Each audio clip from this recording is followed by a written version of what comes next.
हिंद दोस्तों। Bhardwaj RKC channel में आज आपका एक बार फिर से स्वागत है।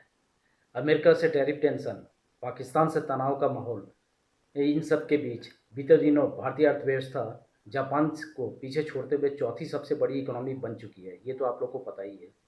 यही नहीं, देश ने मैन्युफैक्चरिंग और सर्विस दोनों ही सेक्टर में दुनिया में अपना डंका बजाया है।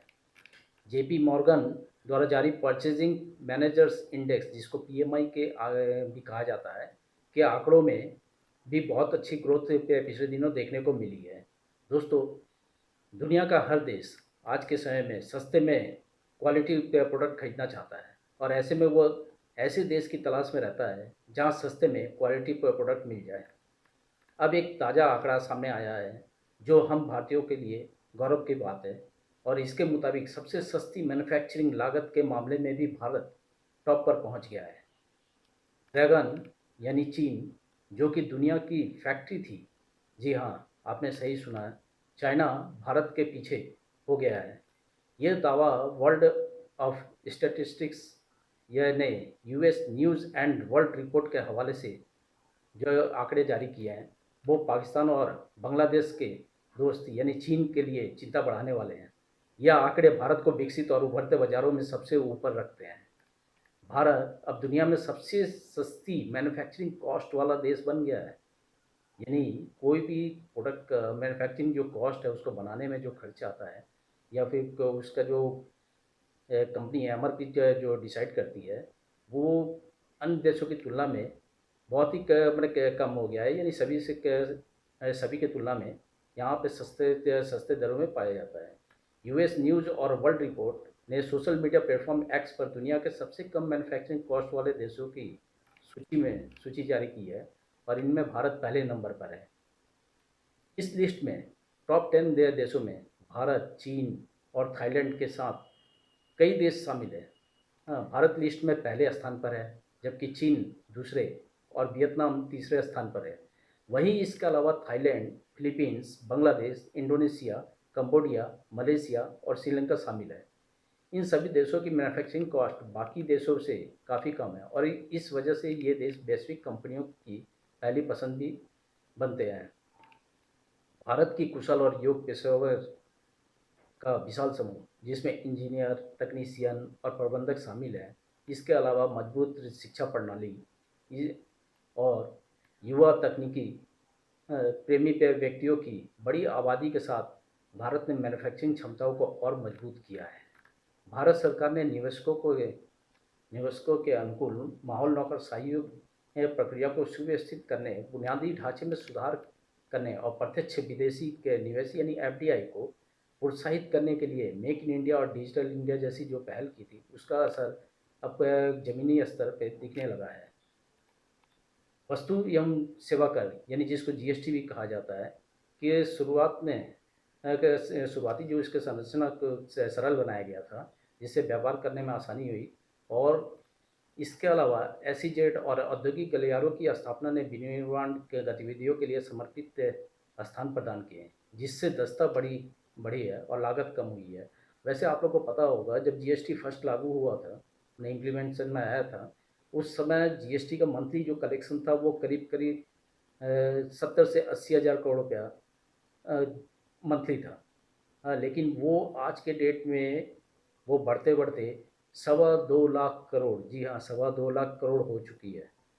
यानी लगभग लगभग 3 गुने का जंप इसमें देखने को मिलता है जीएसटी में। और ये तभी संभव हुआ है जब भाई भारत के मैन्युफैक्चरिंग सेक्टर और सर्विस सेक्टर में ग्रोथ देखी जा रही है, क्योंकि इन दोनों के बिना तो इतने बड़ी कलेक्शन का संभव ही नहीं थी। भारत के तेज़ी से बढ़ते मध्यम वर्ग ने बढ़ती परचेजिंग पावर के साथ जो आपके फिनिश गुड्स के लिए एक मजबूत घरेलू बाजार भी बनाया है। वैसे देश ने अनुसंधान और विकास में विशेष रूप से ऑटोमोबाइल, इलेक्ट्रॉनिक्स, फार्मास्यूटिकल्स और इसके अलावा आईटी सेक्टर, इन सब में अच्छा खासा ग्रोथ शो किया है। लेकिन इन सब के अलावा एक सेक्टर ऐसा है जो आज के डेट में ग्रोथ बहुत ही स्पीड में कर रहा है, लेकिन वो बाकी के तुलना में कंपेयर में अगर वैल्यू टर्म में देखिए तो उस टर्म में अभी आया नहीं है। लेकिन आने वाले सालों में मुझे ऐसा लगता है कि ये सभी को क्रॉस करते हुए भारत का टॉप सेक्टर बन जाएगा, वो है arrow space and defence sector. ये इस सेक्टर में गवर्नमेंट की मरी हुई कंपनी जैसे HAL, उसके बाद BEL नहीं हिंदुस्तान एरोनॉटिक्स लिमिटेड, और BEL, मझगांव डॉक, इस तरह की जो कंपनियां जो एक समय में पूरी मरी हुई थी, आज के डेट में निवेशकों को माला माल कर रही है।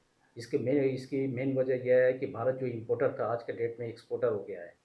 और भारतीय प्रोडक्ट का डिमांड आप इससे अंदाज़ा लगा सकते हैं कि जो इंडिया और पाकिस्तान, भारत और पाकिस्तान के बीच जो 2-3 दिन का वार जो हुआ, हाँ उसको वार ही तो कहेंगे, ये जो वार हुआ, इस वार का सबसे बड़ा इंडिया को, हमारे भारत को फ़ायदा इस चीज़ का हुआ कि भारतीय प्रोडक्ट की क्वालिटी, गुडविल अंतर्राष्ट्रीय स्तर पे चरम पे पहुंच गई है।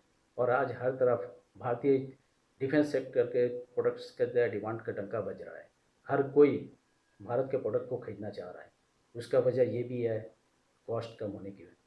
इसके अलावा अपने इसरो इसरो भी जो भी प्रोडक्ट ये लॉन्च करवा रहे हैं या जो भी कर रहे हैं, वो अमेरिका के तुलना में 1/10 यानी 10वां भाग ही खर्च में पड़ता है।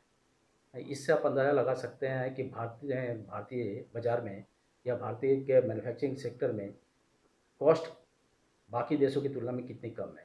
इसके अलावा डिजिटलीकरण और उद्योग 4.0 पहलों पर सरकार के जोड़ ने विनिर्माण प्रक्रियाओं में तकनीकी प्रगति को और तेज कर दिया है। यानी तो इंफॉर्मेशन टेक्नोलॉजी, डिजिटलाइजेशन, ये सब जो प्रोसेस है, गवर्नमेंट ने इस पे बहुत ज़्यादा मेहनत की है और इसमें काफ़ी प्रोग्रेस भी हुआ है। इसके अलावा अगर हम लोग तुलना करते हैं भारत के साथ में मैन्युफैक्चरिंग सेक्टर का और दूसरे देशों से, तो चीन, संयुक्त राज्य अमेरिका यानी USA और दक्षिण पूर्व एशियाई देशों जैसे अन्य विनिर्माण के केंद्रों से, मैन्युफैक्चरिंग हब से, अगर इनसे हम कंपेयर करते हैं तो भारतीय के जो मैन्युफैक्चरिंग सेक्टर है, इस इनकी जो अभी ग्रोथ हुई है, जो प्रोग्रेस हुई है, वो बाकी की तुलना में रिमार्केबल है। और भारत के ग्रोथ को, भारत के अंतर्राष्ट्रीय स्तर में बढ़ते हुए के इकोनॉमी को दर्शाती है। जबकि चीन को लंबे समय से मैन्युफैक्चरिंग से क्षेत्र का पावर हाउस माना जाता रहा है। बढ़ती श्रम लागत, मेनली श्रम लागत वहाँ पे बढ़ने का जो है, यानी लेबर कॉस्ट जो वहाँ बढ़ने का है, उसका मेन वजह वहाँ एज गैप एज गैप का ये है। एज गैप मीन्स मतलब कि वहाँ पे बुजुर्गों की संख्या लगातार बढ़ते जा रही है, युवाओं की संख्या घटते जा रही है, जिससे वहाँ पे जो मैन पावर है, सस्ता मजदूर जो है वहाँ पर है, वो मिलने में परेशानी आ रही है। इसके अलावा वहाँ पे जो पॉलिटिकल अनसर्टेनिटी है, राजनीतिक अनिश्चितता के कारण भी वहाँ व्यवसाय करने में बहुत ही प्रॉब्लम आ रहा है। इसके अलावा चाइना के जो चाइना वन जो पॉलिसी है, उसके वजह से भी जितने भी ये वर्ल्ड में नेता हैं, जितने भी वर्ल्ड लीडर लोग हैं, ये लोग कहीं ना कहीं चाइना से दूरी बनाना शुरू कर चुके हैं। और हर किसी को ये डर हो गया है कि चाइना कहीं उनको ब्लैकमेल ना करना शुरू कर दे। इस वजह से खास करके मैन्युफैक्चरिंग सेक्टर में हर चीज़ पे जो डिपेंडेंसी बढ़ गई है सारे दुनियाओं की, उससे अब दुनिया के नेताओं को ये एहसास होने लगा है कि उनको बाहर निकलना, और इसका असर चाइना के मैन्युफैक्चरिंग सेक्टर पे हम लोग को कुछ ज़्यादा ही देखने को मिल रहा है। और वहाँ पे डी ग्रोथ के या डी वहाँ पर डी ग्रोथ या न्यूट्रल इस तरह से कह सकते हैं कि ग्रोथ है ही नहीं वहाँ पे, कहीं ना कहीं उन लोग को सेटबैक हो रहा है और वहाँ से इंडस्ट्री ये भारत और इंडोनेशिया में शिफ्ट हो रही है, जिससे चाइना को बहुत नुकसान हो रहा है। भारत अपनी कम लागत, कम उत्पादन में प्रोडक्शन लागत, प्रोडक्शन कॉस्ट और ये कुशल कार्यबल और तेज़ी से बढ़ते उपभोक्ता बाजार के कारण एक मजबूत दावेदार के रूप में उभरा है। इसके साथ ही भारत की जो सप्लाई चेन है, वो सप्लाई चेन दिनों दिन बहुत ही मजबूत होते जा रही है, जिससे कि सामानों के ट्रांसपोर्टेशन में पहले की तुलना में बहुत सुधार हुआ है और उम्मीद करते हैं कि आगे भी सुधार होता रहेगा। तो आज के लिए इतना ही। धन्यवाद।